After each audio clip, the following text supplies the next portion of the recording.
Welcome to Elselah Books Podcast. Today, we're diving into a really fascinating book from 1981 by the one and only Billy Graham.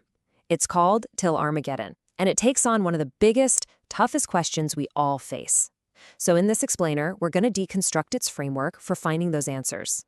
Right off the bat, you can see this isn't just some abstract philosophical discussion. The book pitches itself as a straight-up guide. It's like, here's God's plan for what's coming, here's what you can expect, and here's how you can prepare. It's promising a roadmap for a tough future. So let's see what that map actually looks like. Okay, so let's get into it. The first thing this book does is go right for the jugular, It tackles the huge, universal question of suffering. And when we say suffering, what does that really mean in the context of this book? Well, these are the core topics it zeroes in on, and these are pulled right from the official subject tags. We're talking about suffering, pain, death, and crucially, consolation. So it's not just the why of suffering, but the very real tangible parts of it and how to find comfort.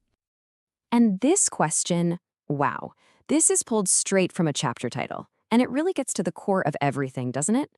Who's in charge of a world that suffers? It's a question a lot of people ask when things get tough. The book doesn't duck this one at all. It actually builds its entire case around answering it. Now, let's talk about that title, Till Armageddon. To really get what the book is about, we've got to understand this word.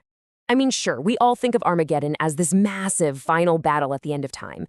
And yeah, that's part of it. But the book also talks about something it calls personal Armageddons.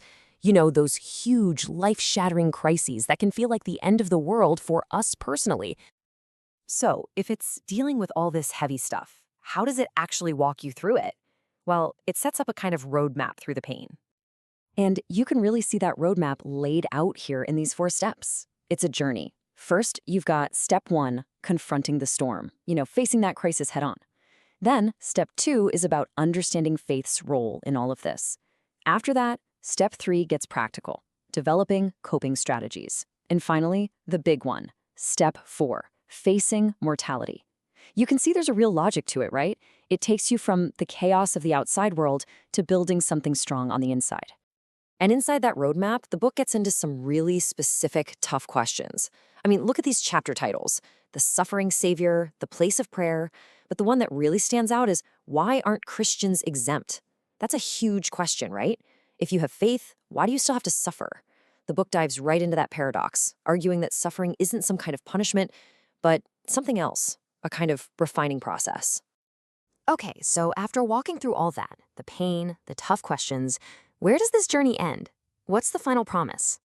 Well, the answer is right there in the title of the very last chapter. After Armageddon, the glory ahead. The whole point of the book, the entire framework, is built to lead you right here. It's all about looking past the conflict, past the pain you're in now. This isn't just a nice little epilogue. It's positioned as the whole reason for getting through everything else.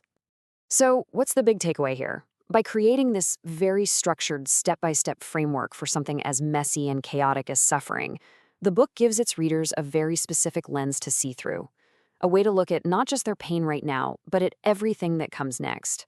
And that kind of leaves us with a pretty powerful question to think about, doesn't it? What frameworks do we use, religious or not, to make sense of suffering? And how do those frameworks end up shaping our own outlook on the future? I really encourage you to try to get this book, read it, and be blessed. Thank you for listening to our podcast.